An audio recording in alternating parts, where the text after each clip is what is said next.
家好啊！又到咗咪咪 cooking 嘅時間啦。咁咧上年咧就曾經教過大家做木糠布甸啦。咁咧都係一個非常之簡單嘅甜品啦，基本上係零失敗㗎。咁咧今年咧就決定再做一個升級版嘅木糠布甸，不過咧今次咧係一個蛋糕嚟嘅。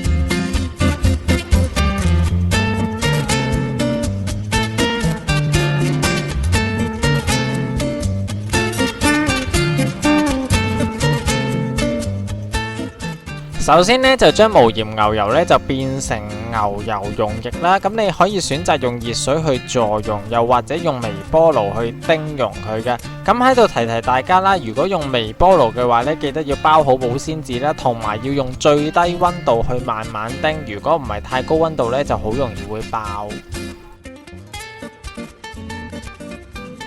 之後咧就可以將消化餅去壓碎。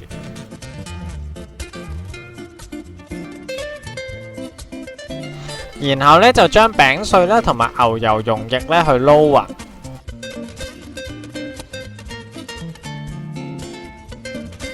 最後咧就將餅碎咧就倒入去模入邊，用匙羹壓實佢咧，跟住咧就可以放入雪櫃30分鐘，咁樣咧蛋糕嘅餅底咧咁就完成噶啦。之後咧就將二寶嘅白咖啡粉加入熱水去撈勻。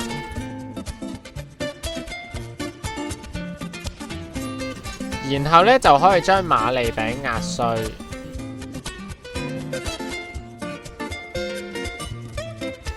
跟住咧就可以將淡忌廉打7成起身，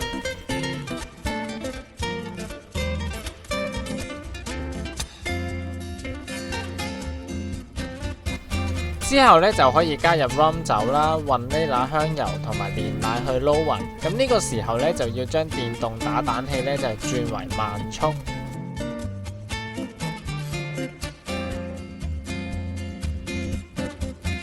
然後咧就可以將淡忌廉咧分成2份，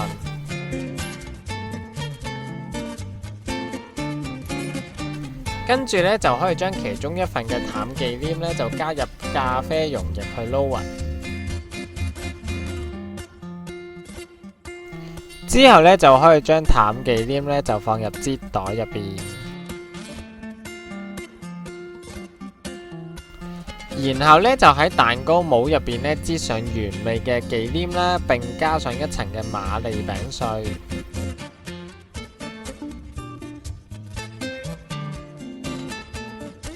跟住咧就可以擠上咖啡忌廉啦，並加上1層馬利餅碎。咁重複呢2個步驟啦，咁最後咧就放入雪櫃4個鐘以上咧，咁就完成啦。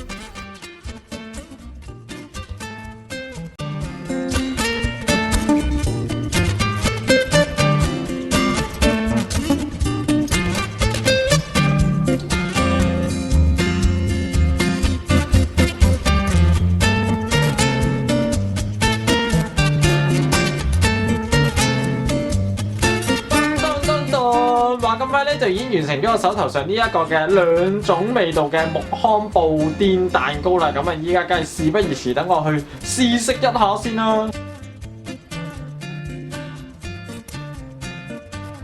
如果中意食咖啡味道嘅朋友咧，呢個蛋糕咧係非常之正嘅，因為咧佢係非常之濃郁嘅咖啡味道啦，而且咧佢係唔係好甜嘅一個蛋糕嚟嘅。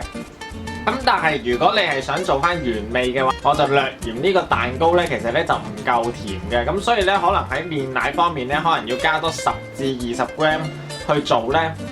咁就會好啲噶啦。今次咧就已經教大家做咗木糠布甸蛋糕啦，遲啲咧亦都會教大家做多一款味道嘅木糠布甸嘅喎。今集咧就係咁多啦，我哋下次再見，拜拜。